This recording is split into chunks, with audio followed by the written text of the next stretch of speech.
Welcome to a very special team building tips on the Educational AD podcast. We're going to be back with our two special guests, but first let's take a quick break and acknowledge our great podcast sponsors. We want to say thank you to Hometown Ticketing, the leading digital ticketing provider to schools and colleges. You can learn more about what Hometown Ticketing can do for you and your program by going to hometownticketing.com. Hometown Ticketing, simple and easy online ticketing. We also want to thank Violet Defense for their sponsorship of the podcast. Violet Defense is dedicated to protecting our world from germs by bringing the power of UV disinfection to everyday spaces.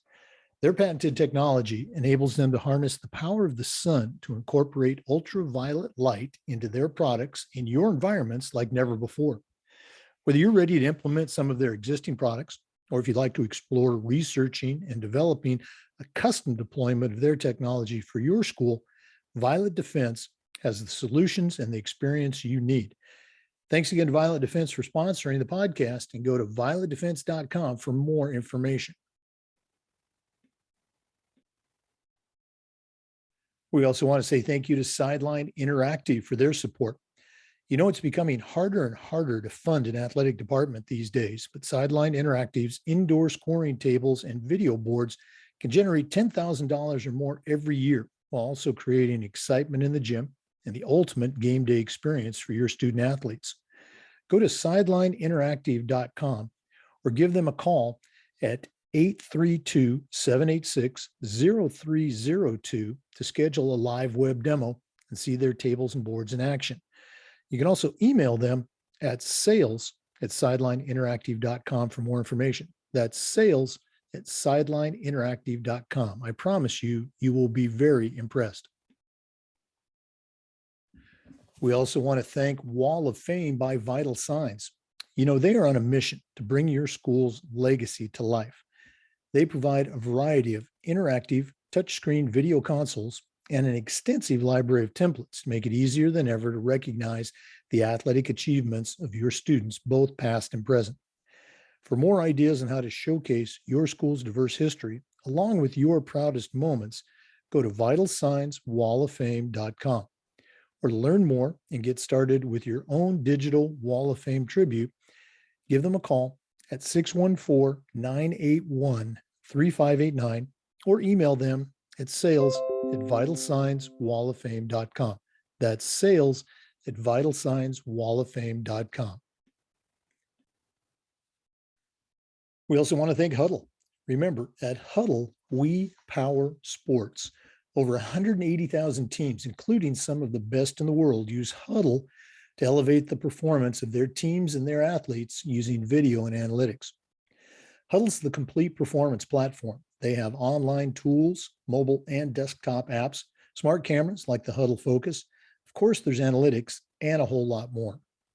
Huddle's built for every level of play, from club and youth teams up through high schools and colleges, and even professional teams are using Huddle to help them play better.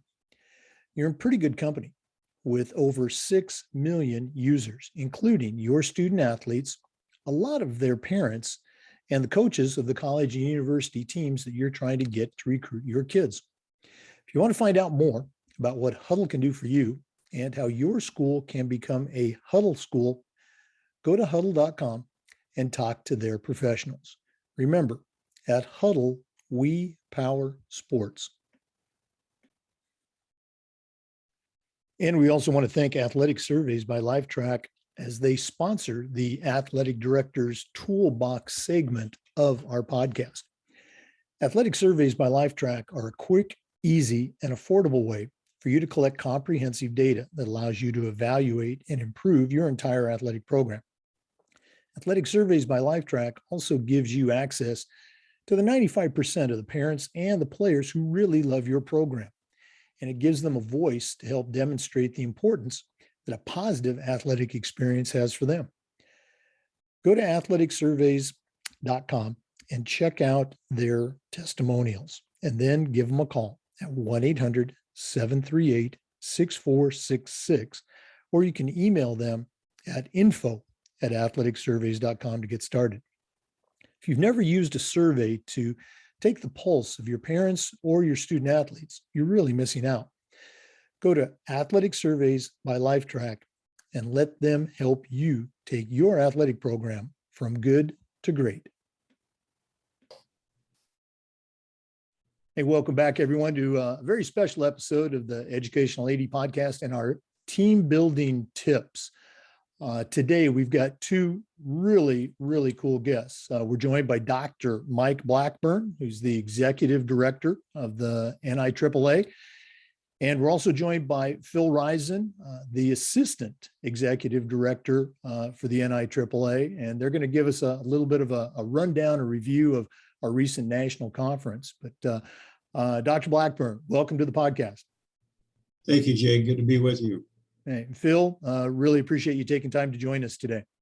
Thanks, Jake. We're excited to be here. Well, we're going to jump right in.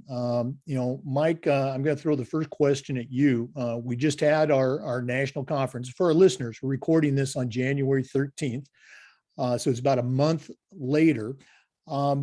Give our listeners a little bit of a review about, I guess, the excitement of meeting in person once again. Well, we were certainly thankful for the ability in 2021 to join back together. Without question, everyone that we came in contact with were pleased to be shaking a hand, giving a hug, the ability to network again with friends and colleagues. So we were most pleased that the opportunity presented itself, even though we had those protocols and restrictions, some travel issues. All of those didn't seem to matter. Everyone we came in contact with were so glad to be there. So a special thanks on our behalf, not only to those that attended, but to all of those that volunteered.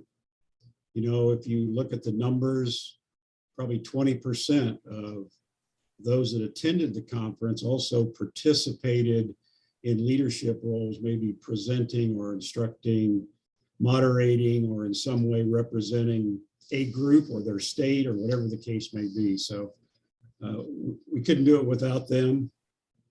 And you've heard us report over recent years that the last 5 years have been the highest attended conferences of the 53, I believe, this year. But looking back, San Antonio in 2018 was our highest conference, 2,222. Easy number to remember. National Harbor in 19 was second, and 2016, Nashville, where we're headed next year, ranks third. Phoenix in 17 is fourth. And believe it or not, our virtual conference attendance, we were to be in Tampa in 20, and the virtual conference actually ranks fifth rather, and sixth is San Diego way back in 2008.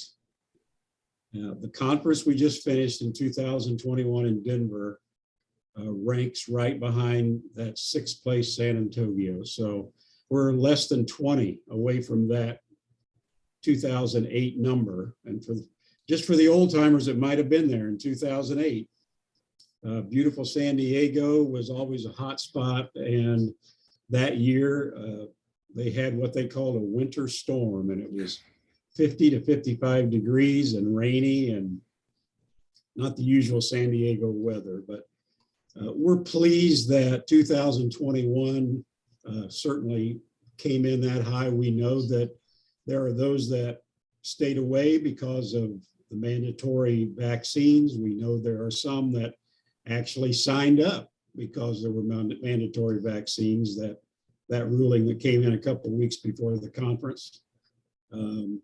But overall, we counted a great success, maybe on a social and professional level as much as, the learning aspect.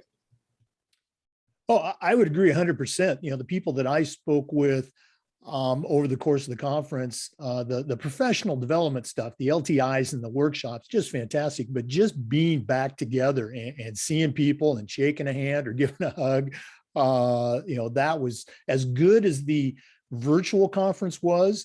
that was just so great to get back together. I'm sure those attendance numbers are going to go off the charts next year in Nashville. Okay. Talking about Nashville, or I guess before we do that, Phil, let's go to you. Every year the NIAAA introduces, new courses, and there's always some new workshops. Can you maybe give a quick review of the new courses this year and maybe a sneak preview of what's coming up in Nashville in 2023? Yeah. Thanks, Jake. As you alluded to, we were very excited to be able to gather together. We were excited for the simple fact is being able to teach in person was an opportunity that some of our instructors hadn't experienced. We had 22 new instructors, 22 new national faculty instructors. And so they may be presented at the virtual the year before, but this was the opportunity to present in person. So as Mike said, we're so thankful for that 140 plus that share their talents and their wisdom and their skills with their colleagues. And the great thing about our leadership training program, those courses are written by athletic directors for athletic directors. So it's actually, the old adage we like to say, it's where the rubber kind of meets the pavement, and it's the individuals that are in the trenches that are being a part of that networking and a part of that instructional focus. And so this year we offered 2 new courses. 712 was one of our courses. It was entitled Ethical Decision Making in Education-Based Athletics. Outstanding course, and it talks about those little nuances that we will deal with as athletic administrators between whether or not it's ethical to deal with this in a manner, or is it unethical? And as we approach it from some different areas of sportsmanship related, decision related to academics, decisions related that athletic directors deal with on an everyday need. And then, of course, we had 716, which you were a part of, partnering with parents, building a positive culture in education-based athletics, one of our newest courses. Both of those courses were what we would consider sellouts, first time offered. As we move through this year, states will continue to utilize those. Hopefully, we're going to be doing them we're going to offer them in our winter webinar. And so we're excited about that. And the other thing, Jake, is that we want our members to understand that not only did we offer those 2 new courses, but we had revised all of our foundational courses. So all of our 500 level courses had gone through a revision either in 20 or in 21.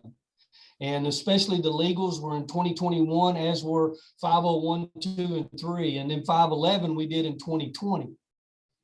And then we also had courses that were revised with 618, 625, 633, and 712, and 790. And 790, which is our instructional course, was revised, and the takeaway on it was really positive because we've updated some technology opportunities in that, and we were really pleased with that. In the overall scheme, we had 1,160 attendees take courses. That's a little bit down from where we've been. And we can probably kind of look at the number of attendees and pretty much make a pretty good guess of where we're going to be in that leadership training spectrum. But we've been averaging a little bit around 1,250 to 1,300 the last few years. So we're really excited about that. From a workshop standpoint, working collaboratively with the National Federation, Mike and I and Sandy Searcy and Angela Williams and James Weaver worked together primarily to develop and to put together the schedule for the workshops. I would have to say the theme this year for our workshops were probably Title IX related, probably diversity, equity, inclusion related, again, with a strong focus in some areas of finance, some strong areas of operational components, dealing with marketing, dealing with technology and those components. And we continue to, as we look at the evaluations from our workshops, we continue to be very pleased with the results we get from our members who have attended those workshops in the takeaways that they feel like they're getting within the scope of that educational platform. But overall for us, I do think, and I agree with what you said earlier, just the opportunity to be together and to be in person, to share with one another physically, to me was probably one of the most positive takeaways from being in Denver through our leadership training program. I will share, we started 2 new cohorts this year. And so when I say 2 new cohorts, they're similar to what we've offered in the last few years with leadership and mentoring. We're really trying to ramp that curriculum up a little bit. And we are hoping, Jake, in Nashville, maybe to offer a couple more different intentional focus, specific disciplines, maybe cohorts, as we continue to look at that through NIAAA. But we've got 30 attendees in those 2 cohorts, and we're really excited about that. Oh yeah, the cohort experience, fantastic. One of the best things that I was ever able to do. And you talked about the LTI courses and the faculty. Again, for those of you listening, get involved at your state level. Take 790 so you can teach a course, start teaching at the state level, and put down on that national conference feedback form that you'd like to get involved, teaching a course at the national level. Just a tremendous experience. And, I feel just so very lucky, so very blessed to be a part of that. Mike, let's go ahead and jump back to you and look ahead. You mentioned Nashville in 2023. Can you give us kind of a sneak preview of what might be in store for the attendees? Well, actually, 2022. 22, yes. Yeah, will be our probably 4th visit to the Gaylord Opryland Resort and Convention Center there. December 9th to the 13th, Friday through Tuesday. And we hear the evaluations, and we've asked the question, is it better to look at a Thursday through Monday? And a number of our people, perhaps half or more, feel that might be a better schedule for them. And we're considering that as contracts are signed in the future. But we're still on the Friday, Tuesday schedule for this conference in Nashville. Nashville is really the only city or location that ranks twice in the top 10 attended conferences. So that was in 2007 and then 16 that I've already mentioned. So based on my observations over the years and the ebb and flow of attendance and locations, we would fully expect this to be the highest attendance ever in Nashville. We're really looking forward to it. It's a very popular location with our attendees. It's a very popular location for their families with the indoor facilities and all of the fountains and the vegetation and the beauty that they have there. So really looking forward to it. Yeah, everyone always raves about their experience at Nashville and the Opryland. And as you mentioned, the community attractions for both the attendees and their families are great. Okay. Phil, you mentioned, new courses coming up, but let's talk about this coming spring. The webinars and the workshops that the NIAAA provides are just so valuable to attendees. And I know that information's on the website, but what are some of the things coming up this spring that you'd like to make our listeners aware of to really focus in on? Well, and thanks for the opportunity. And you're right, all of that's been published on the website. So that pretty much that spring schedule, which is really primarily the month of March. We try to really hone in on the month of March, and we've gone back and forth a little bit, Jake, we used to do it primarily, two nights for a 2-hour segment. Kind of the surveys indicated that the attendee would really like to do it all in one setting. So we've kind of adjusted that to a 5 to 9 time slot. We'll continue to evaluate that. We're going to be offering our 2 new courses, primarily 716 and 712 during the webinars, along with a lot of our other operational and management courses and a lot of our 600 level and then our 700 leadership courses. We're going to be offering those along with some foundational courses. Of course, our foundational courses are always online. Any course that leads to certification, we want to try to get it online to those that maybe do not have the opportunity to be able to experience a state conference or a national conference. We want to be able to provide for them the opportunity to obtain certification. And so you can go into our online platform. You can take all of the 500 levels, not 511, but you can take 5, 1, 2, 3, and then the legals.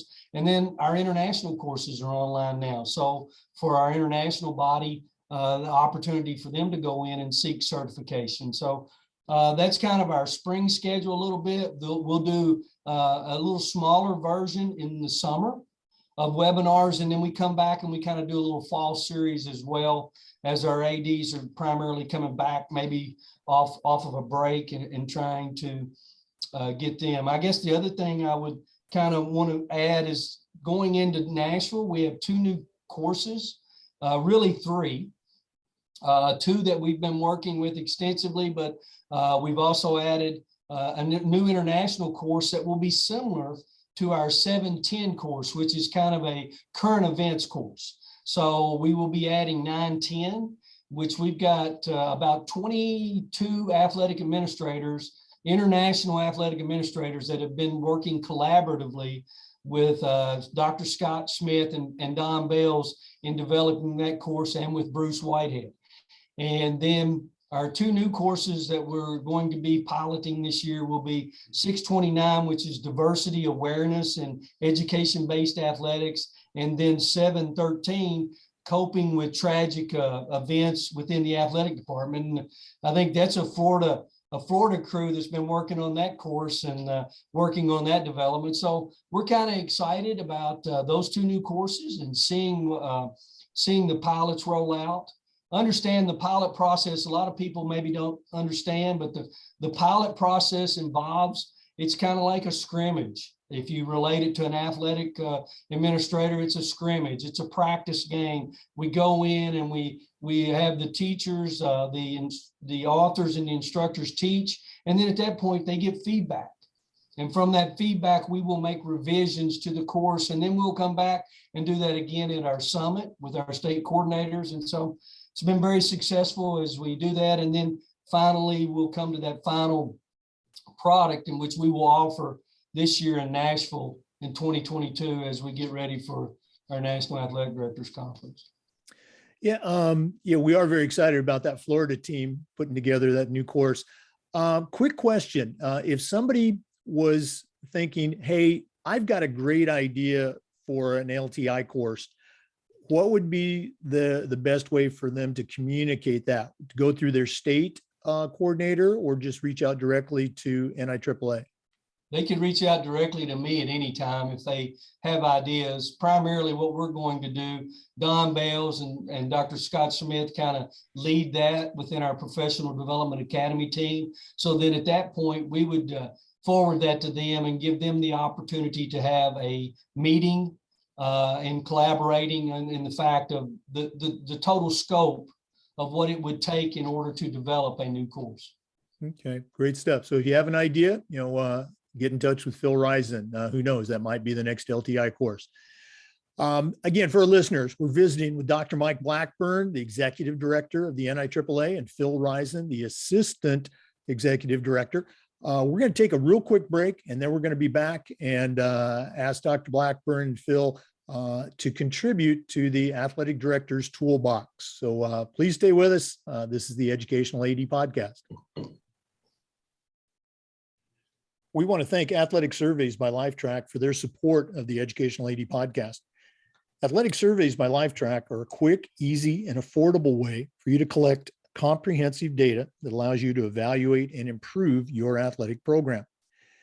Athletic Surveys by LifeTrack also puts you in touch with usually 95% of the parents and the student athletes who really love your program, and it gives them a voice to help demonstrate the importance that a positive athletic experience has for them.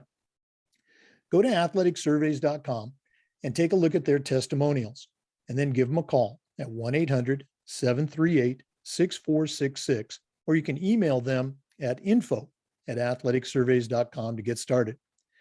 If you've never used a survey to check the pulse of your parents or your student athletes, you're really missing out. Talk to the pros at Athletic Surveys by Lifetrack and let them help you take your athletic program from good to great. We're back with Dr. Mike Blackburn and Phil Rison from the NIAAA office. You gentlemen certainly have a lot of experiences under your belt, but right now I'm going to task you with sending out a brand new athletic director on the very first job, but I'm only going to let you put a couple of tools in their toolbox. Phil, we're going to go ahead and start with you. What items are going to go in Phil Rison's athletic director toolbox? I think as I've reflected back on my career, I think in the individuals I've dealt with, I would probably put as my first ingredient in my toolbox would be integrity. You must have integrity. Integrity meaning your yes is yes and your no is no. And you go back to the quote we use often from Alan Simpson, former senator from Wyoming: if you have integrity, nothing else matters. If you don't have integrity, nothing else matters. So integrity is the key. I think that would be my first tool that I would put in the toolbox. And then probably my second one would be you're only as good as the people you surround yourself with. So hire quality people. When you make a hire, and I realize that's probably getting tougher and tougher as we look at the, when you look at the total compass of what that entails. It's hard to realize trying to find quality individuals, but if you hire quality individuals, usually those things that you maybe have to worry about or whatever, you don't have to with a quality person. So I would say hire quality people. That would be probably, and integrity would be my top two. Okay. All right. Wow. Really, really appreciate you sharing that. Mike, how about you? What's going to go in your new athletic director toolbox? Well, I'm not sure I had these at the top of my list upon starting in the profession, but I think as Phil, looking back and perhaps slightly into the profession, I think the most important area is developing a strong philosophical foundation for yourself. In other words, all of your decisions, all of your vision for your program, your relationships, your communication falls back on a foundation. And philosophical, yes, but I think the number one item within that foundation would be built on is ethics. Helping you when you have to make a decision or know where you're headed on a certain area or item or program, fall back to that to assist you. My second, I'm going to use a couple areas, but they're pretty basic. One is work ethic and organizational skills. ADs are called on to solve problems and resolve issues, and they do that. And then they acclimate that decision and they move on to the next one and the next one and the next one. So that skill of keeping, so to speak, your nose to the grindstone, it doesn't have to occupy your life, but having that ability and certainly the organizational aspect that goes into it. You may think you're organized, but I think once you get into this profession, you realize that you have a foundation probably of organizational skill that grows over time because of that acclimation. And my third area, you're probably not going to have it at the beginning of the profession, but it's finding your balance. I don't think there's really, it's not a profession that provides life balance.